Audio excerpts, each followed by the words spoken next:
Alright, Filipino reaction. Okay, reaction video na naman tayo mga kaibigan dito sa Maisog. Maisog na naman mga kaibigan, nag-ingay na naman. Eto na. Harry Roque, nagwala na naman sa Maisog. Eto na mga kaibigan, panoorin natin na talaga namang mapapawaw ka or wow. Eto na. Kung tao, pag nakita natin to, alam nyo na siguro kung sino yung susunod sa kanya. Diba? Eto na, so, panoorin nyo. Para hindi na natin patagalin. Pampanga, mag-ingay para sa ating former presidential spokesperson, Harry Roque!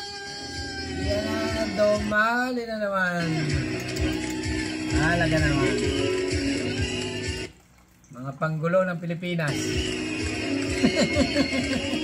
Handa na ba kayo? Handa na. Handa na ba kayo maglaban ang kalayaan? Aba, talaga naman ito si ano nito. Panggulo ano? Nirin mo itong tao nito nilalason ang isipan ng sambayanan para mamaniwala sa kanilang ginagawa. Handa na ba kayo? Ayan nakalagay. BBM resign. Ipaglaban ang hustisya. Ayan BBM resign. Ipaglaban daw ang ano? Sari-sari ito Handa na ba kayo ipaglaban ang demokrasya? Dumali ka. Handa na ba kayo ipaglaban ang bansang Pilipinas?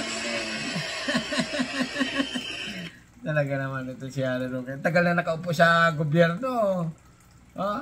Ang tagal na nakaupo, wala rin ginawa dati. Ngayon, nakaalis na. Nagngangal nga naman. Alex Pampanga, gitnang Luzon. Ay, wala nanonood konti lang. Siguro dito may mga 300 tao lang. Nilalangaw. Congratulations! Tayo Yung mga tao na yan, mga bayaran yan. po ay gumawa ng kasaysayan sa kauna-unahang pagkakataon. Pinakita natin ng gitnang Luzon. Tayo ay maisog. Ay, dumali. Ito, reaction video lang ito mga kaibigan. Dito, ayan, nagwala na naman, okay? Nag-ingay na naman, hinahati na naman ang isipan. Talagang binibrainwash nila ang isipan ng tao na si BBM daw, okay? BBM ay resign daw, dahil nga wala daw ginagawa, ganun, ganyan, okay? Ayon dito sa kanila. Dapat palitan. Gusto agad nila ay gusto nila maupo ay si Sara nga. Ay matagal pang eleksyon. Tapusin, pinatapos nga si X di ba? Bakit kailangan pa magaganito-ganito? Continue lang Ang tanong, mga maisog ng gitnang Luzon, binayaran ba kayo? Binayaran. Common sense yan, siyempre sabi na hindi. Hindi. Hindi pa bayad. Ang tanong, mga maisog, pinilit ba kayo? Yes, go. Okay. Bakit kailangan itanong mo yung ganyan? Ulitin natin. Nasaan na yun? Nawala na. Ayan kayo ba yung ordinaryong mamamayan? Naniniwala ba kayo na mga nagpunta dyan, di bayad? Di ba? Kayo nang sumagot. Bayad ba o hindi? Smuggling! Isigaw natin! Hindi. Ayan, ulitin natin ha. Isang bagsak ba? May lang kasi daw. Unti lang daw. Ayan, Ang tanong, tanong. mga maisog ng gitnang Luzon, binayaran ba kayo? Talaga naman. Yung mga bayaran, sabi hindi. Ito siya, ganito. Sino ba naman ang naamin sa kasalanan? Sino ba naman ang naamin sa mga binayaran? Okay? Ang tanong, mga maisog, pinilit ba kayo? Ang tanong... Nanay, kawawa naman itong mga tao na ito. Talaga na may brainwash sa kwan. Tigpa 500 yata bayad ito o 1,000? 2,000. Ganyan. Mga maisog, takot ba kayo? Kung ganon, isigaw natin sino ang na presidente ng Pilipinas. Sino? Ay, Diyos ko. Nako. Isigaw ninyo. Yung mga damit nyo, binayaran yan, binili yan. Sinong gusto nyong mamuno sa yan. Pilipinas? Diba? Duterte pa rin. Ay, talaga naman ang mga are. Okay? Hindi maka-move on. Tagal na nakaupo si BBM. Tagal na nakaupo yung ex nila. Kaya lang ay tapos na nga. Okay? Hanggang ngayon ay hindi pa rin nakaka-move on.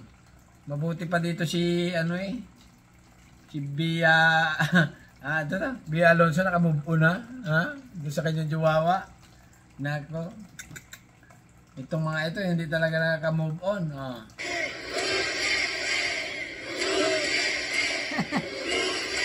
Mga maiso, ako po ay tagakit ng Luzon. Pero ako po, hihingi po ako ng tawad sa inyo. Pawisan na. Dahil ako po, umakyat sa entablado ng akala ko na papaguhin at gagawing malinis ang kanyang pangalan. Pero ako po, gaya ninyo, gaya ng 31 Pilipino na budol. Budol lang hindi. Mambubudol. Binubudol niya yung mga continue lang. Nabudol ka. Sino nagbudol sa iyo? Sino pa ba ho ang nabudol? Yari ka, sa pugo, konektado ka. Ang akala ko, matingnan niyo mga kaibigan, yung kanyang pangako na kaisa-isa. Dalawa pa lang pangako niya. Yung unang pangako, pagkakaisa. Wala pang dalawang panahon. Linabanan na, tinarget ang VP Sara. So ako dito sa mga taga Pampanga, kasi nga itong mga na ito, hinakot yan Hinakot yung mga yan. Okay? Ayun si Manong, kita nabilang ng pira. Listahan. Kasi nga mga kaibigan, pag sa mga rally na ganyan, hindi ka pwede umalis dyan kasi nga may attendance. Pag umalis ka dyan, di wala akong bayad. Pero naman yan. Continue lang.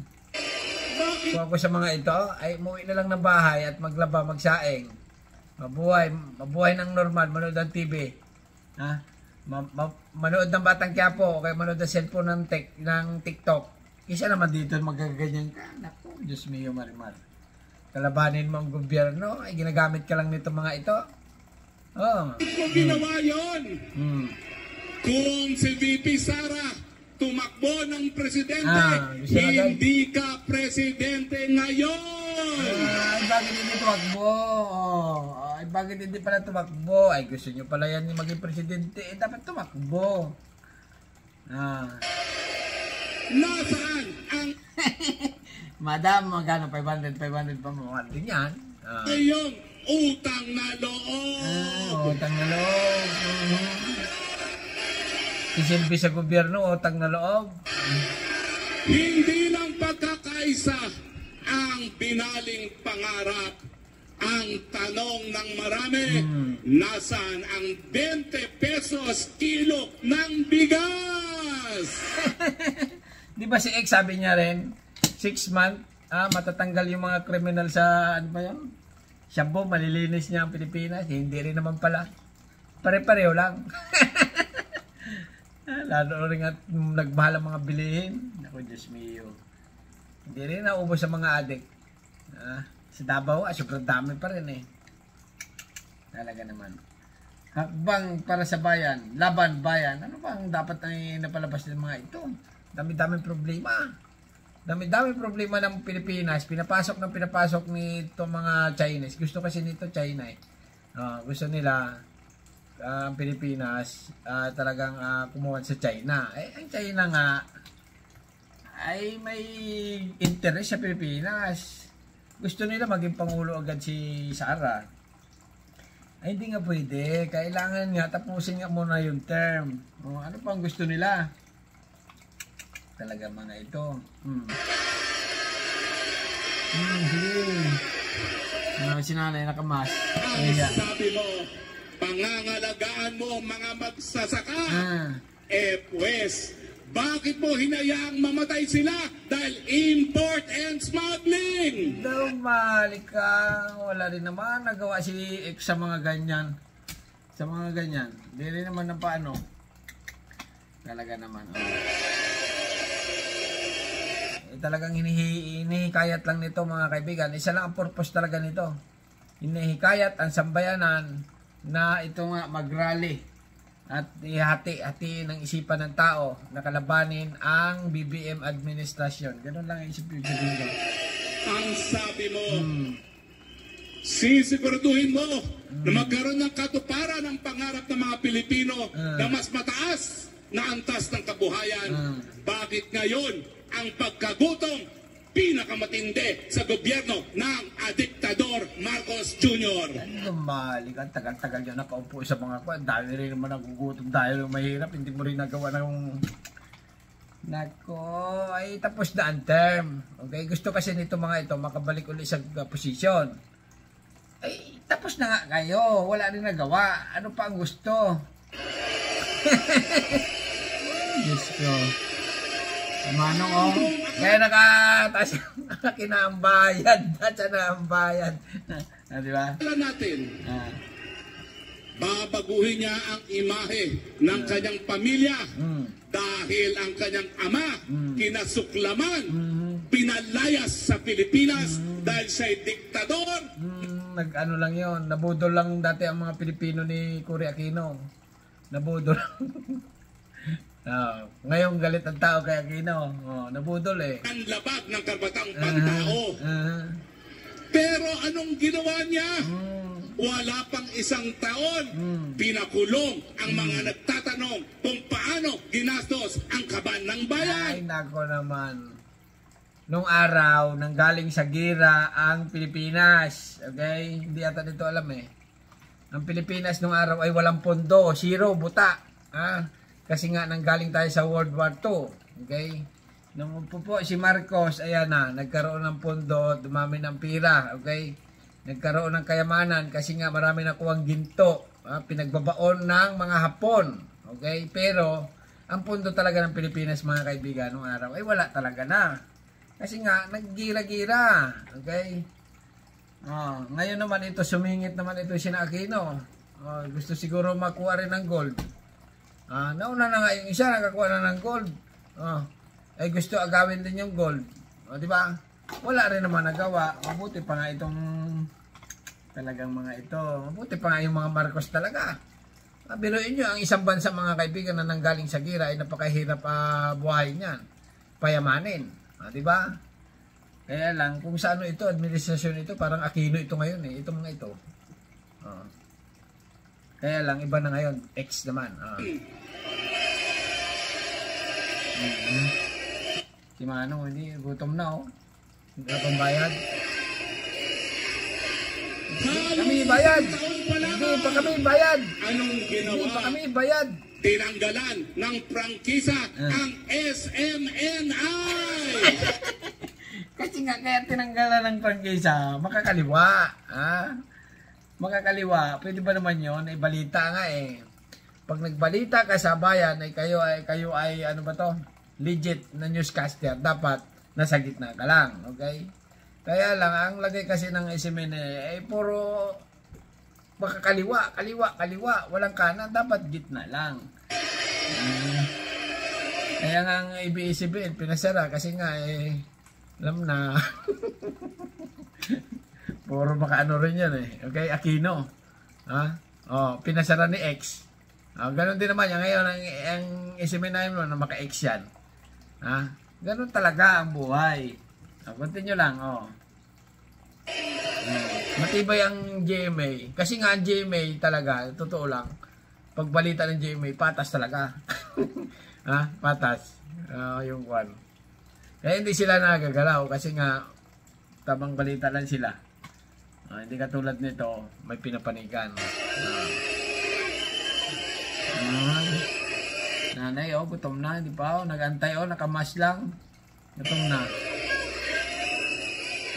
At isang Sabi sigaw, hindi pa kami bayad. Hindi pa kami taon pa bayad. lamang pinahuli, walang iba kung hindi nagtaguyod sa kanyang kandidatura, Sino? Si Buloy? pinagkatiwalaan sa kaisa-isang debate Si na Buloy. kanyang hinarap, Pastor Kibuloy. Ay, Diyos ka, si Kibuloy, ay iba naman yun. Hindi ka nakikialam dyan si BBM eh. Ay, nako. Sabi ko na eh, pinahuli si Kibuloy. Kasi nga si Kibuloy may ginagawang something-something. Tinikman niya si Amanda. Mga loyalista ito ni Kibuloy eh. Sabi, walang kasalanan si Kibuloy. Dumari mga ito. Nako. Yung mga nakikita ko sa mga rally, nakikita ko lang dito sa mga pabalik-balik lang yung mga muka. Alright. Hanggang dito na lang mga kaibigan ha. Bahala na kayo. Si Kibuloy daw. Anong masasabi nyo? Kaya sinabi ni Harry Roque na si Kibuloy ay ganyan-ganyan, ganon-ganon. Okay? Bahala na kayo ha. Hanggang dito na lang. At talagang natatawa ko. Okay? Hanggang dito na lang. At subscribe channel. Don't forget, comment. Bye-bye. Thank you.